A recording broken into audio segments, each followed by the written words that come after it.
there is this crazy article that I wrote up this morning. It originally comes from data that was compiled by Le Devoir, which is I believe it's a Montreal-based publication. Mm. So you have to translate it if you're not a French speaker or bilingual, which I sadly am not. But Meta was paid nearly $2 million to promote Carney's campaign, despite him literally campaigning on and pledging technological sovereignty for Canada. So the Liberal Party was caught funding Meta, which is a United States-based company, to bolster and boost Carney's campaign.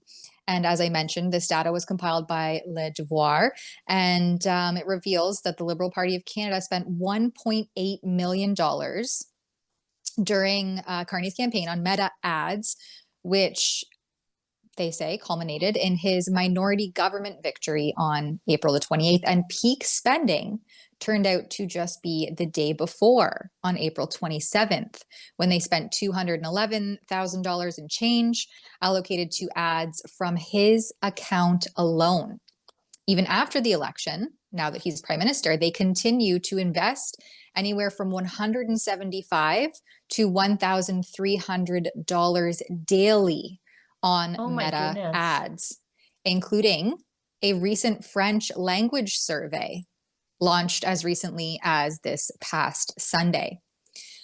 So there's just some quotes from some critics and a former director of French news services, Alain Saulnier. I hope I'm pronouncing that correctly, and I'm so sorry if I'm not, because my pronunciation of the French language is terrible. But he points out that the true digital sovereignty would require independence, obviously, from US-based tech giants like Meta. And then he questioned, Carney's commitments to regulating these spaces, especially as which I don't necessarily disagree with, but he withdrew that digital sales tax after Trump threatened to cease trade negotiations. I think that was just last month. But he also, questioned the ethics of all of this, and states that, I'm just trying to find, that it's an ethical problem because Carney campaigned literally on giving Canadians digital sovereignty while he is simultaneously funding big tech in the US to promote and advertise his campaign. And he also holds shares in Meta platforms, as was detailed in his scathing 16-page ethics report, and according to the Office of Conflict of Interest and Ethics Commissioner. So the other thing that I just want to point out here, and I kind of threw it in at the end of the article, but I think it's worth more of a headline in and of itself, is that Carney has now been in his position as prime minister for 150 days.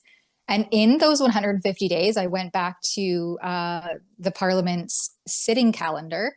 And so Parliament's actually only been sitting out of those 150 days for 20 days. So Carney, like our whole political space is such a mess. And it makes me question whether or not we even have a democracy, a functioning democracy, or if it's just, like a smoke and mirrors. This is a democracy on its face. But we have a prime minister who's been serving in that tenure and being paid in that tenure for 150 days and only sitting in Parliament for 20 of them. That is scathing, in my opinion. Yeah.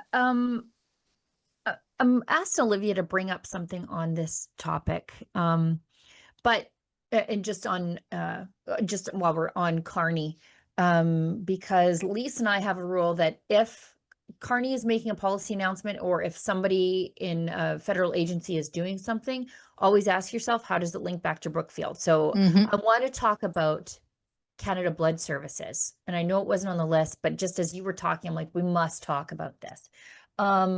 Olivia, you'll find it on my X account, the letter from the MP, which published it, and Ezra actually made a comment on it. But I do think it's interesting that Mark Carney is choosing to advertise with Meta, because what that does is ensure the people only see on Meta what he wants them to see about him, because he's blocked news on Meta, or at Right. least I Meta forgot. Yeah. blocked news in response to Mark Carney and his shakedown, because for some ungodly reason, he wanted Meta to pay. Yeah, we'll get to this in a second. He wanted Meta to pay for users sharing links to Mhm. news platforms, which is actually a free service, which broadens the reach of the news, which actually makes those news companies better able to sell ad dollars, but don't let socialists understand how business works. But because Meta has chosen to not pay the shakedown and thus block Canadian news to avoid paying the shakedown, that means that for all of Mark Carney's advertising, people only see one side of Mark Mhm. Carney on Meta, which I think is particularly sinister. Yeah, and that's a great point that I did mention in the article and forgot to mention here. But yeah, the company has opted to block Canadian news for the better part of 2 years in response to the regulatory implications by this same Liberal government. And yet, the same Liberal government is funding ads on their platform. The Yeah. ethics concerns, and I would say glaring infractions, are major here. Yeah. But, we live in Canada where you can just say sorry and then move on to the next ethics implication in a few months or in a few weeks. I'm